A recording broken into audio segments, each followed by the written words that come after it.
The New Testament book of Mark, chapter 3, verses 1 through 35. And he entered the synagogue again, and a man was there who had a withered hand. So they watched him closely, whether he would heal him on the Sabbath, so that they might accuse him. And he said to the man who had the withered hand, "Step forward." Then he said to them, "Is it lawful on the Sabbath to do good or to do evil, to save life or to kill?" But they kept silent. And when he had looked around at them with anger, being grieved by the hardness of their hearts, he said to the man, "Stretch out your hand." And he stretched it out, and his hand was restored as whole as the other. Then the Pharisees went out and immediately plotted with the Herodians against him, how they might destroy him. But Jesus withdrew with his disciples to the sea, and a great multitude from Galilee followed him, and from Judea and Jerusalem and Idumea and beyond the Jordan, and those from Tyre and Sidon, a great multitude, when they heard how many things he was doing, came to him. So he told his disciples that a small boat should be kept ready for him because of the multitude, lest they should crush him. For he healed many, so that as many as had afflictions pressed about him to touch him.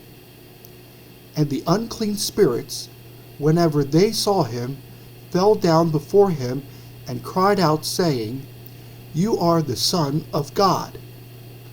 But he sternly warned them that they should not make him known.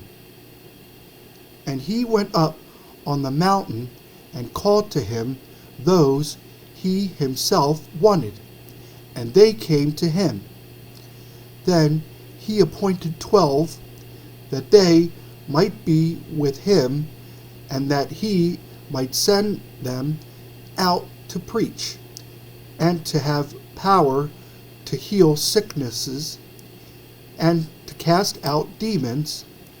Simon, to whom he gave the name Peter, James the son of Zebedee, and John the brother of James, to whom he gave the name Boanerges, that is, sons of thunder, Andrew, Philip, Bartholomew, Matthew, Thomas, James the son of Alphaeus, Thaddeus, Simon the Canaanite, and Judas Iscariot, who also betrayed him.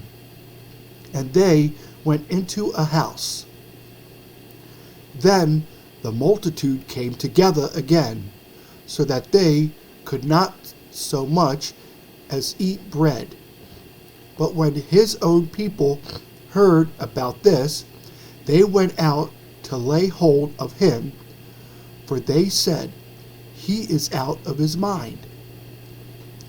And the scribes who came down from Jerusalem said, "He has Beelzebub, and by the ruler of the demons he casts out demons."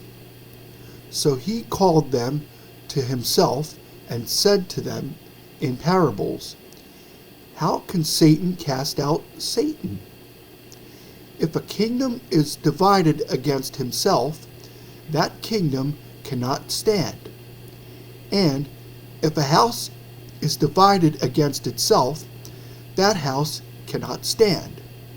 And if Satan has risen up against himself and is divided, he cannot stand, but has an end. No one can enter a strong man's house and plunder his goods unless he first binds the strong man, and then he will plunder his house. Assuredly, I say to you, all sins will be forgiven the sons of men, and whatever blasphemies they may utter.